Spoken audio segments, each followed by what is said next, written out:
नमस्कार, India news देख रहे हैं आप। मैं हूं वर्षा शाही और आज हम बात करेंगे पाकिस्तान के ज़फ़र एक्सप्रेस में जो हमला हुआ था उस पर। ज़फ़र एक्सप्रेस में 11 मार्च को एक बड़ा हमला हुआ।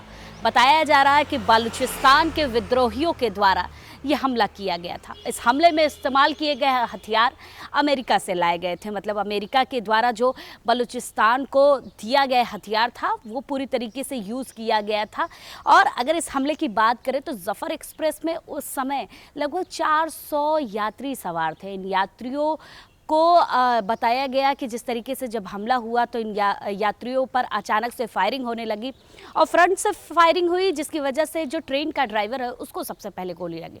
गोली लगने के बाद पूरे एक्सप्रेस को रोका गया। रोकने के बाद अचानक फायरिंग करना शुरू हो गई। बलूचिस्तान के विद्रोहियों के द्वारा ये फायरिंग शुरू हुई, जिसकी वजह से भारी नुकसान पाकिस्तान को हुआ। लेकिन उसके बाद आर्मी एयरफोर्स के द्वारा इस पूरे मामले पर एक सर्च ऑपरेशन भी किया गया और एक वृहद ऑपरेशन चलाया गया उस समय, जिससे इससे काबू पाया जा सके। पहली फायरिंग में बताया गया कि 21 यात्रियों की मौत हुई।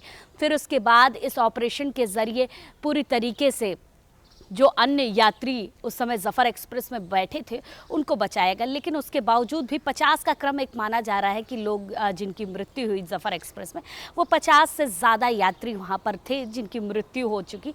अन्य बाकी यात्रियों को बचा लिया गया क्योंकि आर्मी की तरफ से एक बड़ा ऑपरेशन चलाया गया और सक्सेस ऑपरेशन रहा। लेकिन बलूचिस्तानी की विरोधी जो है वो अब लगातार बढ़ते जा रहे हैं। बलूचिस्तान जिस तरीके से विरोध कर रहा है वो साफ कह रहा है कि पाकिस्तान से हम एक अलग देश बनाना चाहते हैं, हमारा एक अलग अलगाव होना चाहिए। क्योंकि जिस तरीके से लगातार पाकिस्तान अपनी चीज़ें कर रहा है उसकी वजह से हमारे देश में जो महंगाई है वो लगातार बढ़ती जा रही है। अगर कोई भी छोटी से छोटी चीज़ है उसका भी अलगाव हमें देखने को मिलना चाहिए। क्योंकि जिस तरीके से बलूचिस्तान और पाकिस्तान की जो पूरी आर्मी की दुश्मनी कट्टर चल रही है उसमें भी कई चीज़ें देखने को मिली। पहले बलूचिस्तान की जो बेटियां हैं उनकी तरफ से एक बड़ा विद्रोह देखने को मिला। अब बलूचिस्तान की हर महिलाओं की तरफ से एक विद्रोह देखने को मिल रहा है और इसका खासा नुकसान पाकिस्तान को झेलना पड़ रहा है, चाहे वो ज़फ़र एक्सप्रेस के रूप में हो जहां पर इतने सारे यात्रियों के साथ बलूचिस्तान के लोगों की तरफ से एक बड़ा ऑपरेशन किया गया। फिर उसके बाद वहाँ के